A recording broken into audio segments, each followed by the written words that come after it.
Bien-aimés dans le Seigneur, bonsoir. Bisika Nyonso Bozwami, Bisika Nyonso Bozolanda. Votre humble serviteur, le prophète David. Et Nzambe Amonayo, Nzambe Apambolayo. Et tokomi na moment na biso oyo to pasaka. Na moment ya exhortation, to partageaka parole de Dieu. Et pour la gloire ya Nzambe, Nzambe ya bateli biso, Nzambe ya pesi biso ngolo. Ya kopusa na lisu na présence na ye pe ya kozala compter parmi les vivants. Nangi avant to banda moment o totika nyonso na maboko Nzambe to bonde na kombo na Yesu. Père éternel, te peso merci. Nzambe na tiki moment oyo entre tes deux saintes mains. Yawe assisté biso du début jusqu'à la fin. Nyonso kolekeza pona gloire na yo. Yawe na telemeli nyonso eza yo te ezala mosika na kombo na Yesu Messia. Na sengi présence na yo. Yahweh du début jusqu'à la fin. Na telemeli o nyonso eza yo te ezala mosika na biso. Yahweh makome lobi likolo pe na se ekoleka.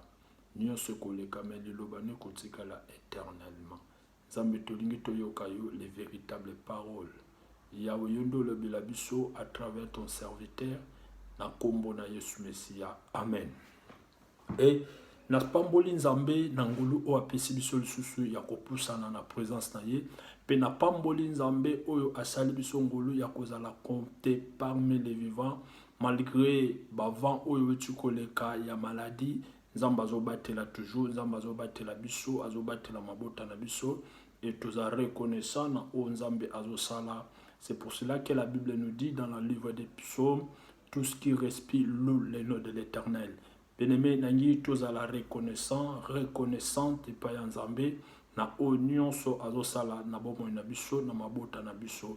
Yango kopusa na lisu na présence ya Nzambe na buta lelo eza grâce toza sélectionné na buta lelo yango na pambolier na oyo aza kosala kati na bomoi na biso pe mabota na biso.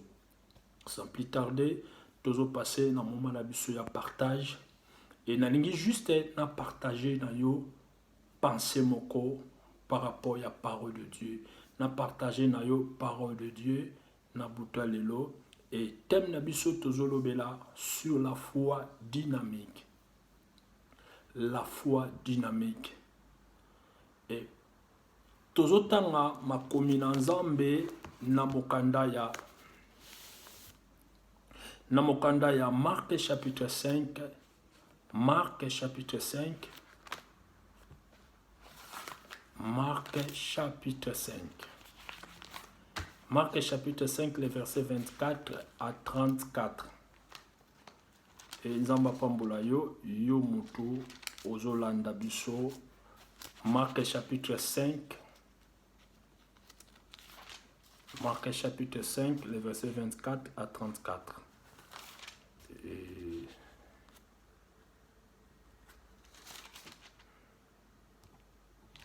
natangi na kombo na Yesu Messia. La Bible nous dit ceci. Marc chapitre 5, les versets 24 à 34.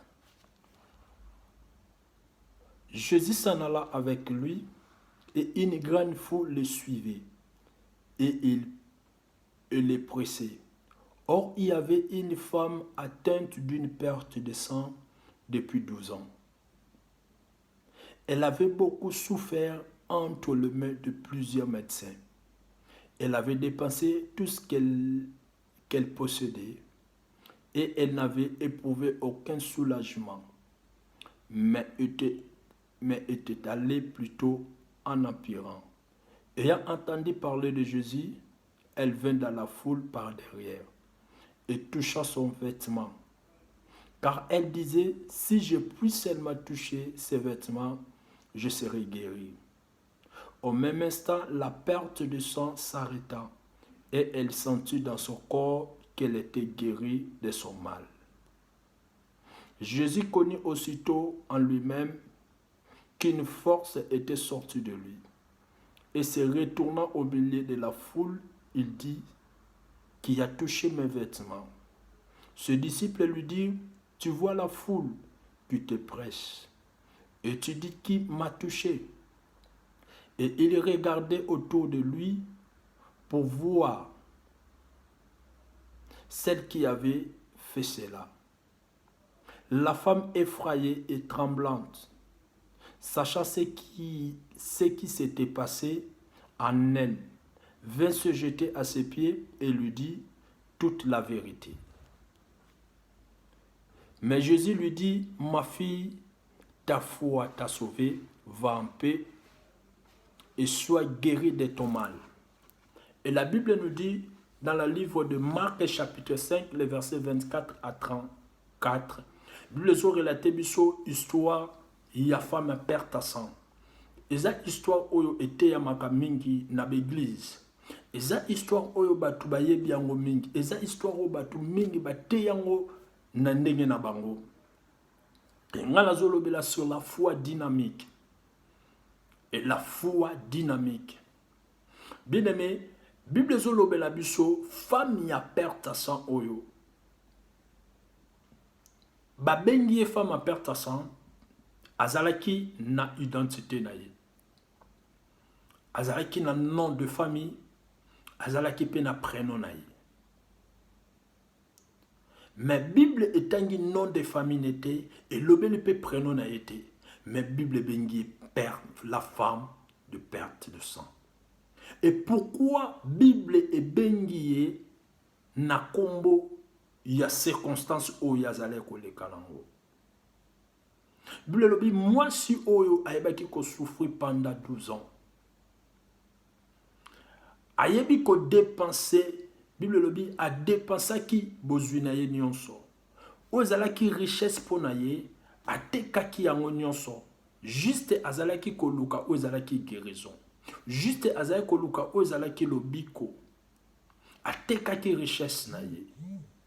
À l'époque, richesse ezalaki bilanga, bandako,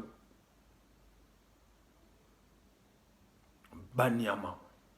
Sokoza na ba brebis ebele, sokoza na bilanga, sokoza na bandako ebele, oza riche. Et moi si oyo ezalaki richesse na ye, ayebaki koteka yango. Bible lobi ayebaki ko consulter ba médecin, atambolaki partout pour na kozwa guérison, pour na koluka guérison. Et moi si wana ayebaki kozwa guérison te. À cette époque-là, ba médecin époque wana bayebaki parce que Bible lobi atambolaki partout pour na koluka lobiko, mais azwaki lobiko te. Ayebaki ko dépenser ba bien na ye. Ayebaki ko dépenser nyonso. Et famille esunga ki ye. Famille eda ki ye. Ye moko pe luka ba moyen pe pour amisunga azwa traitement. Mais Bible lobi moi si oyo ayebaki ko zoa lobi côté. Parce que dans la période abashi moi si sokaza na ba période na ye, moi si à se senta à l'aise. Moi ça se senta à l'aise. Au monde nzota moi ça zo senti comme si azobela. Au monde nzota moi ça zo senti malaise parce qu'il y a une période na ye. Et par rapport à la science, ce qui mutu azotanga makila azobimisa makila pendant 1 heure. Plus ou moins 1 heure, moutana kosala hémorragie à Rokufa. Et moi-même, je me disais, comment se fait moi sur o azale kotanga makila chaque jour? Asala qui hémorragie. Et moi sur oyo, à cette époque-là, et si comme sous ce coca qui peut causer la lobby koto guérison, ezala qui na temple. Soka ke na temple, peut-être na présence ensemble na temple, a koko ki pe kozwa lobiko. Et loi ezalaki ko condamner impur. Parce que moi si Bible lobi, moi si tango azana ba période na ye, akoki ko poussana na présence ensemble te. Akoki ko ye église te, akoki ko poussana na temple te. Parce que les autres condamnés, les autres talisa kaza impur. Moi, je pousse en la présence ensemble des athées. Quelque part, moi, si oyo, loi ezalaki ko condamné ye, akoki ko poussana na présence en zambete. Loi ezalaki ko condamné ye, akoki ko poussana na présence en zambete, akoki ko kota temple te, parce que azalaki ko saigner. Et moi si oyo a dépensé nyonso oya ye, oyo ezalaki richesse na ye, abaki tout ko dépenser yango. Moi si oyo atiaki elikia epai ya ba médecin. Pona ya monaki ke médecin soka traité ye akozwa lobiko. Bien aimé, na ebite problème nini oyo ozole kanango. Peut-être problème na yo, ba difficulté na yo, ba réalité ozokutana nango na yebi yango te. Mais nzambo nazote ya yo, Jésus-Christ de Nazareth nazo présenter yo, ya yebi problème na yo. Ayebi situation na yo. Moi si autant abandaki malade, moi si autant abandaki maladie, Jésus-Christ n'a bandi ministère te. Là je vais te dire une chose. Moi si on attend abandaki ministère na ye, Jésus-Christ n'a nous plutôt, moi si autant abandaki maladie na ye, Jésus-Christ n'a bandi ministère te. Parce que Jésus-Christ a bandaki ministère na 30 ans. Et moi si maladie ne sali 12 ans. Le temps où il est abandi maladie, Jésus-Christ a na âge à 18 ans. Jésus-Christ a na âge à 18 ans. Jésus-Christ a na 18 ans, il a bandi malade. Donc elle avait fait 12 ans, il y a maladie. Donc moi si ceux qui a raté occasion oyo, en a c'est là-bas apôtre. Et la Bible me dit, tant au moins sur Oyo, a été qu'on souffrir na maladie naïe, a dépensé nyonso. Tant où azo tanga makila, moi ça allait sur na forcité, parce que effet ya ko saigner, effet ya ko bimisa makila, force peso kende. Mais moi so tanga moni Jésus. Katina ya milobeli na pusana kaka na simbela mbana ye. Et moi si oyo azalaki na besoin teke Jésus-Christ assemblé la ye. Azalaki na besoin teke Jésus-Christ a imposé maboko. Mais foi na ye alobeka soki na simbi kake lamba na cause la guéri. Et tango Jésus-Christ a zoya, Bible le dit, batu bazala kebele, bazala ki foule. Na kati ya foule wana, batu pe ya ba problème bazala ki, bazolanda Jésus pour bazwa solution. Bazolanda Jésus par rapport à la situation na bango. Bazolanda Jésus pour bango pe bamona lobo kwa nzambe ba témoigner. Et Bible lobi na kati ya mbouteillage wana, na kati ya entroupement wana, moi je suis pas au faufilé. Et moi-même je me disais tant azo faufilé bongo, ezape na batumsu bazaya ko bousculer ye. Malgré batu bazo bousculer ye, tant bazo bousculer ye, moi-même je me disais de ce kaza er moka kwei batu pe baniati ye, mais a telemi azo continuer kaka oza objectif na ye. Jusqu'à ce que simba ke lamba Jésus, Bible le dit, Jésus katinaye a santa ki force moko bimi. Et moi, soit na tangu a simba ke lamba Jésus, azala ki totalement guéri. Bible le dit directement perte ya sang ya arrêta ki. Et Jésus a télémi abaluki atuni ba disciple nani nango asimbinga parce que na sentir force moko bimi kati nanga ba disciple balobi tala batu bazebele bazolanda biso yo lobi muta simbi yo muta ko simbo ndengeni parce que tozo tutana na batu beleme nangina ebisa yo problème oyo zanango n'habite esali combien d'années n'habite esali combien de mois n'habite esali combien de jours peut-être oza humilié na problème wana peut-être oza abandonné à cause de problème ozoleka nango peut-être batu bazo tchola yo à cause de réalité moko quelconque nangina ebisa ona butwa lelo problème ozoleka nango eleki nzambe na koumela te avant problème na yo ezala problème nzambe déjà zalaki.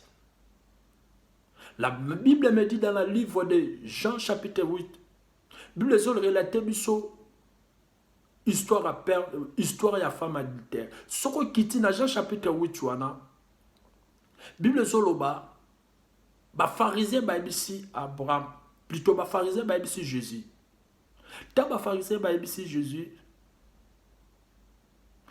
plutôt Jésus ba pharisien ba ibisi Jésus est-ce que yo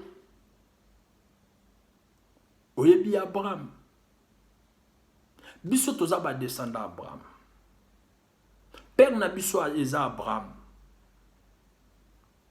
Jésus ayebisi ba pharisien abi avant père na bino Abraham azala nga déjà nazalaki ba pharisien ba yebisi Jésus tala mutu tala jeune homme yo akokisi même pas 50 ans azana nous na 50 ans te mais yi azoloba avant Abraham azala yi déjà zalaki bien aimé nangina yebisa avant likambuno ezala problème nzambe déjà zalaki na solution nango avant problème on est comme la yo nzamba yebaki déjà que problème on est koyela on attend. Moi so à se déranger qui moi so zala qui humilié moi so zala qui abandonné parce que mobali mon côté a rolinga afanda na moi si asenaka toujours patas 12 ans chaque jour abimisa makila j'avais compris que moi so na a perdu qui même mariage naï moi so na a perdu qui richesse naï moi so na a perdu qui même ba relation moi so na a perdu qui même musala moi so na perdu qui nyonso atikala ki kakaye moko dernière carte na ezale kandenge Jésus azale ko traverser ville na bango parce que ndenge Jésus azale ko leka zonga ili sute soki arataki occasion wana angazela ba apôtre mais moi so azala ki na foi bisoki kana simbi elamba na ye ngana kozala guéri.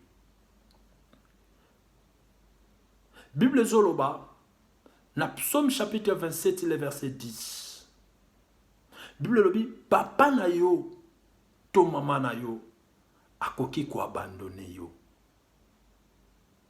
Bien aimé tana zoloba papa na mama nazo sala liswa mutu nazo bisa mutu na tango ya bepreuve mutu ayebaka ko lâcher moninga ne mutu boliaka na bango bomelaka na bango boyebanaka ba secret bobeta nyonso mais devant problème devant situation oyebake mutu akoyeba ko décevoir yo mutu akoyeba ko lâcher yo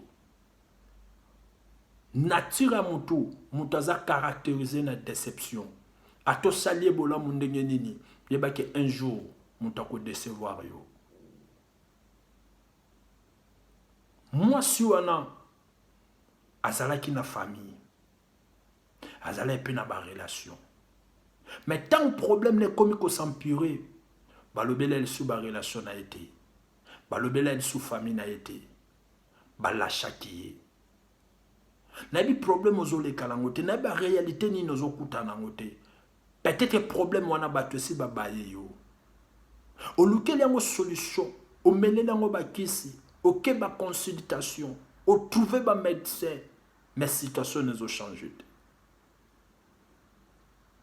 Au luki musala, au luki likambouana, solution zo pesa ma toujours te, au tambola pour un problème wana, tala lelo batu bazo chola yo, tala lelo batu bazo seka yo, parce que zo botate, parce que zo balate, parce que zo salate. Lelo batu bazo chola yo, oza humilié à cause de mes preuves aux le kalango. Bien aimé, na habité oza humilié na situation nini. Na habité batu bazo chola yo na épreuve ni nozo le kalango, o lelo batu bazo chola yo. Lelo batu bazo seka yo oza abandonné à cause épreuve moko ozo traverser nango. Bien aimé, na habité lokozo ozo le kalango. Problème ozo le kalango. Ezo zangiso kimia, ezo lelisa yo, ezo tangiso maya miso, ozo zanga tango musu kimia. Soko raisonner situation wana, peut-être ya pecha kolia pesate. Yo moko zo mituna ngana mokili na yako tika batu. Peut-être yo moko komi loba, ah ngana za na chance te. Pourquoi vie na ngeza boye? Pourquoi situation na ngezo changer te? Na beleli nzambe, na bondeli, na koti ba prière, na koti ba retraite, na seme, na pesi ba offrande, na pesi ba dimba action de grâce. Mais situation n'a pas changé. Vous attendez, vous vivre na vie à inquiétude. Vous battre nzambe. Est-ce que yo kaka prière na ngato yo kaka te? Peut-être tant vous lala, batu bazo kansolali na katikata butu. Ozo lela. Et si katamsu o tchaka mutu, kushanche la kamutu, et ça là bas dessin, carte géographique, de kolamaya miso. Butu salamaka po batu musu balala, mais yo butu, o lala kate à cause de raisonnement, à cause de la situation zole kalango. Bien aimé, n'a évité problème ni nos zole kalango. N'habite situation ni nos ozole kalango. N'habite épreuve ni nos oleka ozole lisayo. Ozoza ni sokina. Épreuve ni nos ole kalango. Oza humilié à cause épreuve wana, à cause de situation wana. Oza humilié à cause de problème wana. La Bible me dit dans le livre d'Apocalypse chapitre 5, le verset 5. Bible lobby chapitre Apocalypse chapitre 5, le verset 2 jusqu'à 5. Bible le dit, Jean na il la Patmos. Vision ya Jean na il la Patmos. Jean zomo na nenge mokilezo ke kokufa. Jean zolela. Mutu moko tazala ki digne. Ya kofungola livre abomoyi. Père corrompre cette so. Bible dit kimia na likolo kimia pena se ya mabele. Jean zolela. Moko ya bampaka ebisiye. Ne pleure pas. Voici l'agneau de Dieu qui ôte les péchés du monde. Bien-aimé yo mutozolela. Ozota la vie nozo kendeka na kokufa. Aje se pusani libali zate. Aje pusani mabote zate. Otanga ozwa diplôme. Même osale zate. Ozotala ka vie nozo kendeka abuye. Ozotaka vie nozo kende na kokufa. Ozotala ka situation au moyete a Jésus kende. Ozolela. Webite ke situation oyo solution ko utawapi. Oza kolela pona problème wana. Na ko ebisa ona butwa lelo. Loye ko présenter yo la personne de Jésus-Christ de Nazareth. Vieillard wana moko ya bampaka abaki ko présenter Jean Oza l'agneau de Dieu, la personne de Jésus-Christ de Nazareth qui ôte le péché du monde. Solution zalaki vieillard wana a présenté qui Jean Oza qui Jésus-Christ. Au bien-aimé de le Seigneur, Na problème ozolele sayo. Je suis venu te présenter une personne qui s'appelle Jésus-Christ de Nazareth. C'est lui qui a la solution. Il y a problème na yo. Bien-aimé, na habité problème wana et où mêler combien de temps? Na habité problème wana et ça dit combien d'années? Et ça dit combien de mois? Et ça dit combien de semaines? Et ça dit combien de jours? Mais oh, c'est important. N'a que présenter une solution. Moutaza solution c'est Jésus-Christ de Nazareth. Bien-aimé dans le Seigneur. Tant on va présenter qui Jean, l'agneau de Dieu. Bien-aimé, gentil qui colle là. L'agneau de Dieu, gentil qui colle là. Bien-aimé, n'a yebisayo. Kolela li soute par rapport au problème na yo oleli tango molaye na habite problème wa nizanini mais ngana eko présenter au kaka solution on a eko présenter yo c'est Jésus-Christ de Nazareth. C'est Jésus-Christ de Nazareth. La Bible me dit dans le livre de Psaume chapitre 34 le verset 20. La Bible me dit le malheur atteint souvent le juste mais l'Éternel l'en délivre toujours. Bien-aimé, nangina bisayo, problème yakanango, na via moto. Mais Nzambe aibaka toujours ko délivrer. Ba oyaye nakati ya situation oyo ya pasi. Nangina bisayo, yo ozolela. A cause de malheur moko komeli yo. Nangina biso na buta lelo, oza terminer sa ba problème te. Que makambo ekouta na est, ekouta na ouest, ekouta na nord to na sud, ekosuke pa na yo. Yo za terminer sa ba problème te. Nangina yebisa yo, yo mutozo landanga, yebisa ndeko za pembe na yo, e yaka pele kanango. Situation moko eza éternelle te. Dis-lui, ça arrive et ça passe. E yaka pele kakanango. Nangina yebisa yo, voici le moment. Oyo situation oyo et kanga vina autant omolayi nabil il est temps que situation na etika yo il est temps que solution epesa mana vina yo nangena ibisa problème wana et ko umela kaka kate na vina yo quand la Bible me dit molili et ko umela kaka na nokilité et sengeli apparition lumière et salama nangena ibisa mwasi mokazola ndanga nangena ibisa mobali mokazola ndanga ténèbres umela kata omolayi na vina yo ténèbres umela kata omolayi na libota na yo ténèbres umelaka tango molayi na foyer na yo animina yebisa règne ténèbres sili kolanda lelo le règne ténèbres et sili yo mutozola nanga et sengeli apparition lumière et salama na vie na yo et sengeli apparition lumière et salama na ndaku na yo et sengeli apparition lumière et salama na libota na yo. La lumière que moi je parle c'est Jésus-Christ de Nazareth qui est le soleil de la justice qui est la lumière qui éclaire le monde. Bien-aimé, qu'on présente yo lumière oyo Jésus-Christ de Nazareth, il est la lumière. Bien-aimé, ayako éclairer vinayo ou meli na situation wana ou meli na ténèbres famille ou meli na situation wana ezako lelisa autant molayi na ebisio. La Bible me dit les ténèbres ne régneront pas toujours sur la terre. Et sengeli apparition lumière et salama nangina bisa mwasi mokazo landanga buta lelo tikete lumière ya ko éclairer ndaku na yo éclairer vie na yo éclairer citation na yo éclairer mabota na yo éclairer mariage na yo. Le malheur atteint souvent les justes mais l'Éternel a délivré toujours. N'habite yo mutozoli là n'habite yo mutoza humilié n'habite yo mutoza abandonné n'habite yo mutoza délaissé à cause de la situation moko songolo ezako lelisa yo ezako zangiso kimia. Je suis venu te présenter Jésus-Christ qui est notre solution. Est-ce que mutu moko zo croit quelles que soient mes preuves ozole kalango bien-aimé ko perdre foi na yoti ko perdre foi na yoti. Et lika ezana na ba obazana bomoy ba obazana Jésus-Christ espoir eza quelle que soit situation na yo quelle que soit la réalité ozokuta nango ko perdre kondimanote ko perdre foi na yote ça l'a toujours na confiance ensemble eloko nini ezolelisa yo, eloko nini ezozangisa kimia. Psaume chapitre 34.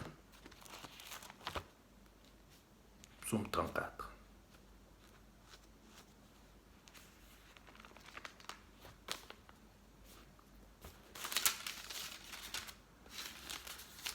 Psaume 34. Le verset 5 à 7. J'ai cherché l'Éternel et il m'a répondu. Il m'a délivré de toutes mes frayeurs. Bien-aimé, moi, si on a souffert pendant 12 ans, malgré les obstacles aux qui foule, mais moi, si on a toujours quoi franchir, a toujours quoi affronter. Nangina biso na vie na yo, devant ma problème, ba obstacle kozala. Obstacle peut kozala camarade na yo. Camarade intime na yo. Bolia kane bo mela kane bo viva kane ba moma moko. Mais tant li pamboli enge koma pembe na yo, nzamba permeta ka batu mususu ozala ki ba bazala ki ba proche na yo, ba koma comme ba obstacle. Biso batu tang omonaka bato liaka na bango, bato melaka na bango. Bible lobi na psaume. Bible lobi na psaume 27, le verset 10. Papa na oto mama na yo. Akoti ko abandonner yo. Yango na oto lo bala mateya na nga. Mutu aza caractérisé na déception. La Bible me dit dans le livre de Psaume 34, le verset 5, je viens de lire ça tout de suite là. La Bible me dit, j'ai cherché l'Éternel et il m'a répondu. Il m'a délivré de toutes mes frayeurs. Cette femme, malgré mes épreuves, malgré mes obstacles, ils allaient qui battent. Bazo bousculer, azo kouya mazo téléma. Mais azala qui toujours déterminé vers l'objectif. Objectif nezalaki na simba kaki lamba. Bien aimé, nzamba ko salaki mobile no moko, mwasi no moko, mwana na yo bota, camarade na yo intime, ndeko na yo, entourage na yo, bakoko mape obstacle. Bazo bousculer yo pourquoi ya au perdre courage. Bazo bousculer au koya pour perdre objectif na yo na vie. Bien aimé, malgré batu, bakoki ko bousculer yo. Ozo koya na matongi na bango. Matongi na bango ba critique na bango, humiliation o baza ko humilier yo et ko sala ke okoya. Apôtre Paul alobi, oh, j'aime ça. Apôtre Paul alobi, tozo kimambangu. Tozo kimambangu. Tozo sala course, tozo kima. Pour tozo coupe. Mais na katambangu tant tozo kima. Oko beta liba okui. Mais soko koi kotika la kate ya kolala. Kotika la kaya kofanda na sete. Telema pupola. Mabele. Continue le sumbangu. Bien aimé. Bato bazako koma. Bato bakoma lokola obstacle pona yo. Bazo kwe sota msuna matongi. Na kofinga, na kochola. Tamusu soko yoki. Ba critique na bango. Ndenge bazo critique. Ndenge bazo chola. Ndenge bazo humilier yo. Ezo tangi soma ya misu. Ezo perdre. Ozo tala. Okomi ko perdre même courage. Obite. Mokile lingi ngate. Batu balinga ngate. Na yepe. Asalinga boye. Na yepe. Na ndima kite. Ye mutakosa na ngaboye. Na mwasi na nga moko. Na mobile na mwana na nga moko na boti. Yepe na ndeko na nga. Yepe na camarade na nga. Intime penda. Na liaka na na melaka na na lesa kaye. Na bokola kaye. Na sunga kaye. Yepe na kosala nga bongo. Bien-aimé, Moutaza caractérisé la déception. Moutaza toujours, psaume 27, le verset 10. Papa na yo to maman na yo akoko abandonné yo. Moutaza caractérisé la déception. Devant mes preuves, Moutako koma obstacle na yo. Pas quoi yo. Ou perdre objectif na yo. Mais moi si oyo, malgré batu ba koma ki obstacle, baza ko bousculer, azo kouya, mais a perdre espoir te. A perdre objectif n'était. Objectif naye, ezaleka achimbe lamba Jésus. La Bible me dit, nous ne sommes pas de ceux qui se retirent pour se perdre, mais ceux qui ont la foi pour sauver leur âme. Bien-aimé, la Bible me dit, c'est lui qui persévérera jusqu'à la fin, il sera sauvé. Bien-aimé, vous allez décider, persévérer. Malgré l'obstacle, aux okouya, mais tikala ya kokoya te telema. Tala liboso, ko perdre objectif na yote, affronter yango. C'est pour cela Job a lobby, je sais une chose, mon Rédempteur est je sais une chose, mon Rédempteur est vivant, il se lèvera l'éternel. Tant batu bazo chola yo, batu baza ko emile yo, yo ba ke Rédempteur na yo, aza vivant. Notre Rédempteur, c'est la personne de Jésus-Christ de Nazareth.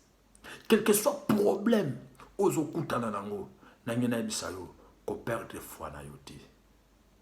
Moi so azale na foi ozala ki dynamique, foi o ningana kate, foi oza solide. Chrétien, même à Kamezo marchete, même si ozo mona, situation n'est toujours qu'on s'empirer, zala toujours na foi oza dynamique. Nabi problème aux les calangote. Nabi situation aux anangote. Mais ce qui est important pour toi, avoir la foi. Avoir la foi. La Bible me dit, rien n'est possible à Dieu, mais tout est possible à celui qui croit.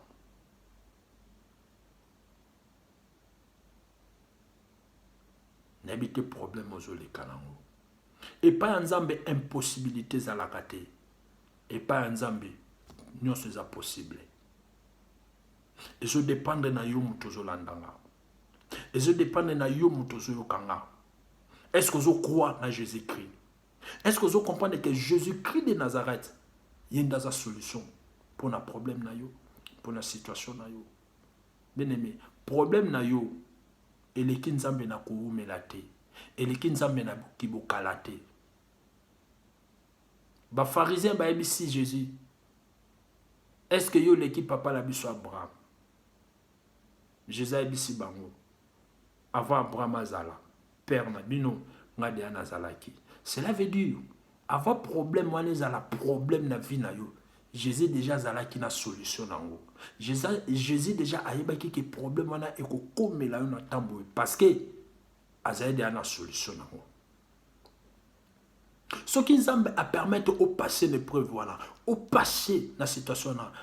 Derrière la situation, il y a la solution. Biso batu tout le monde a toujours l'élo. Mais nzamba yebaka lobby solution ça. Nangina bisa yo mutozo traverser ba moment moko difficile. N'habite ba moment ozo traverser nango. N'habite situation ni nozo le kalamo. Mais ce qui est important pour toi, avoir la foi. Avoir la foi en Dieu. Est-ce que je crois dans ma kambola solobanayo? Est-ce que je crois que Jésus-Christ de Nazareth est capable de changer la situation? Nangi to bondele sikezo amiyo. Kanga misuna yo bondela. Nangi obanda koebisa nzambe. Problème nous anini. Situation nous anini. Problème ni nezole lisayo. Ata miso nangai ekomona te kololendisa motema na ngai. Tango makasi esilinga Yesu kondima na ngai etangwa te. Ata miso na ngai ekomona te, kolo na yebi yonde mwinda nanga. Tango makasi esilinga Yesu kondima na ngai etangwa te. Tango makasi esilinga Yesu kolo na yebi yonde nguya nanga. Ata miso na ngai ekomona te, kolo na yebi yonde mwinda.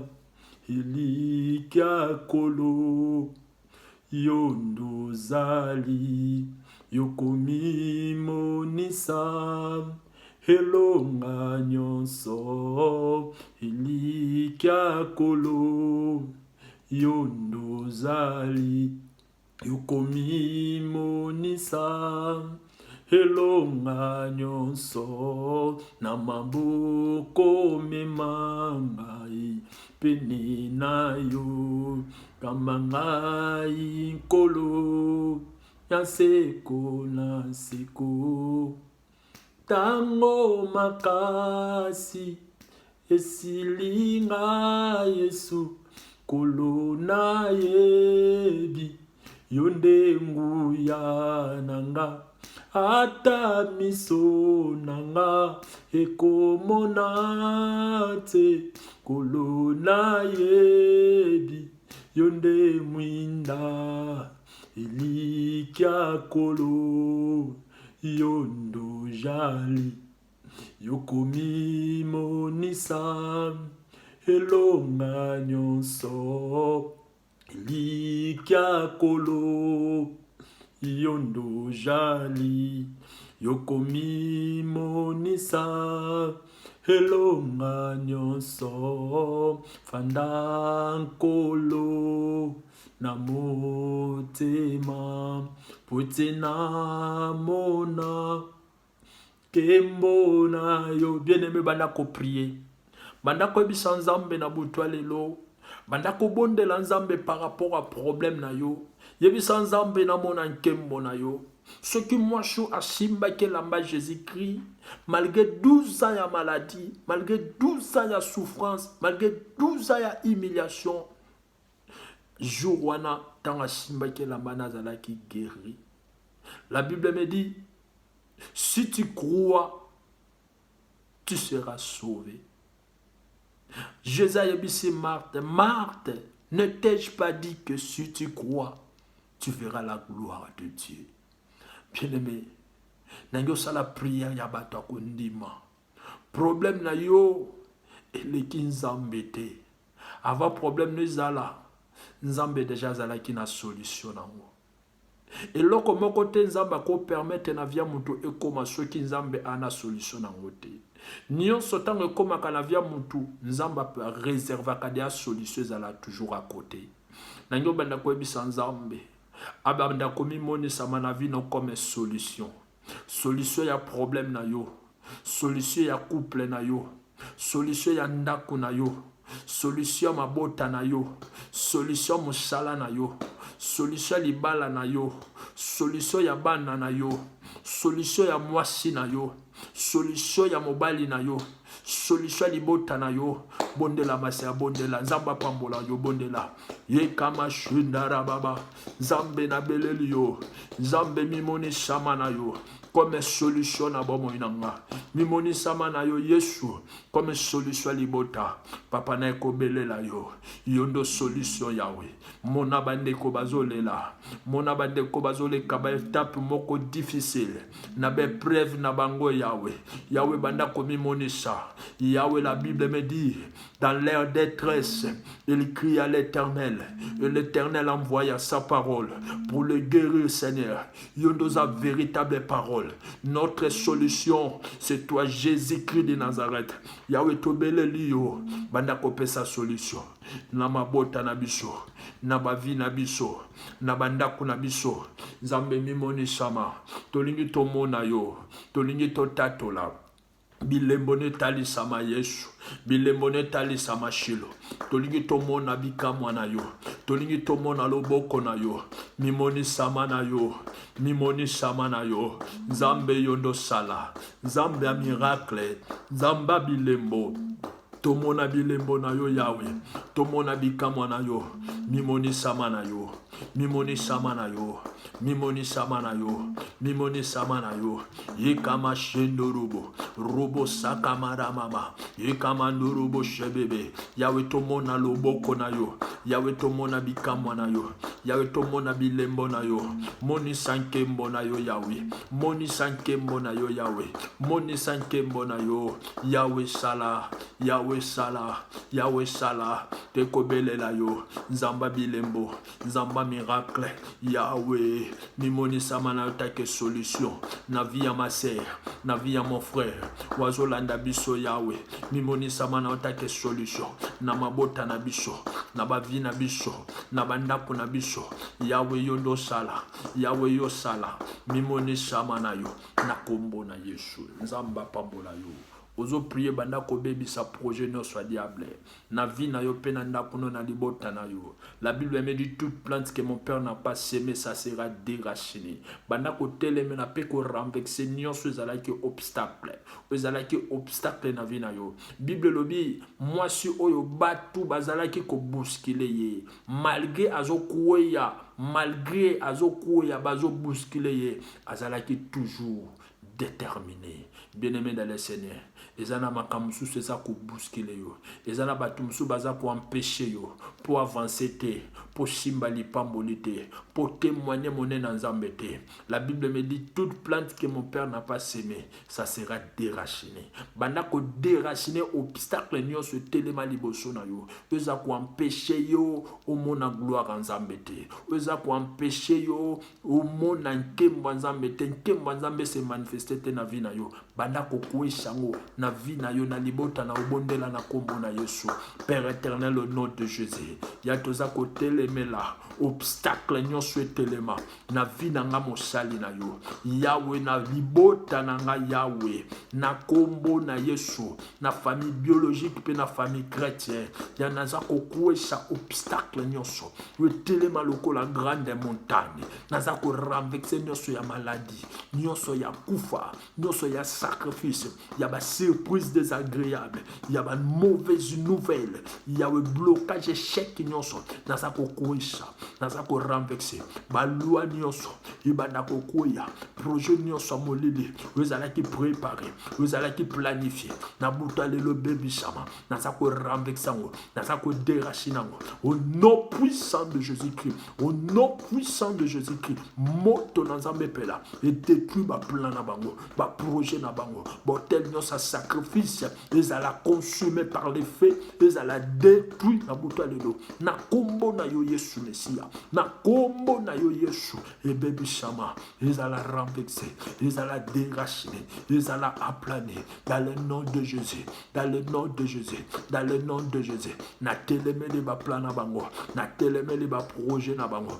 na za ko renverser yango, Yahweh par rapport à fin de l'année, obstacle nyonso, et bana ko yamba moto, ba projet na bango, et baby sama na kombo na Yesu, ils allaient déraciner na kombo na Yesu, ils allaient renverser na kombo na Yesu, ils allaient planer na kombo na Yesu, na telemeli bango nom de Jésus naza ko renverser bango na buta lelo ba baby sama Yahweh botel no sa sacrifice ils allaient consumé par les faits échec nyonso blocage nyonso limitation nyonso le bandako kuya naza ko détruire ba projet na bango ba plan na bango ba calendrier na bango yamba moto ba stratégie na bango ba loi établie ya famille Yahweh naza ko kuisa ba lien nyonso ekangaki ba vie na biso naza ko détruire yango na vie na nga moumbo na yo na libota na ngai na vie ya bana na biso Yahweh na kombo na Yesu na kombo na Yesu na vie ya mibali na biso na vie ya bashi na biso na vie ya bapanga na bandeko na biso na mabota Yahweh kuweya na bandako na biso ezala renverser toza ko détruire ba plan na bango toza ko renverser yango na kombo na Yesu au nom puissant de Jésus tika buta lelo na maboko ya Nzambe loba na Nzambe abatela Nzambe protéger bondela na kombo na Yesu Père éternel te péché merci Nzambe na tiki buta lelo na maboko na yo zala Nzambe yo ndo bomba pe obatela makomi lobi soki yo bateli to ko batela na pamba zala mo bateli na ngai batela nga pe libota na nga batela Yahweh batela bandeko na ngai batela baleki na ngai batela d'orgueil Seigneur batela famille na ngai batela basi na biso mibali na biso Nzambe batela Yahweh bandako na biso bandeko na biso batela mabota na biso Yahweh batela famille chrétienne famille biologique Yahweh to sengi protection na yo faveur na yo longola nyonso eza yo te kati na biso to vivre loboko na yo to vivre grâce na yo to vivre protection na yo lelo lobi pe libela na libela na kombo na Yesu Père éternel to peso merci yo bandaki na biso okomi na biso na suka merci Seigneur Jésus na assistance na yo à cause de présence na yo na kombo na Yesu Messia amen Nzamba pambola yo Nzamba mona yo bisika nyonso bozwami merci beaucoup c'était votre humble serviteur le prophète David Nzamba pambola yo boto malamu au revoir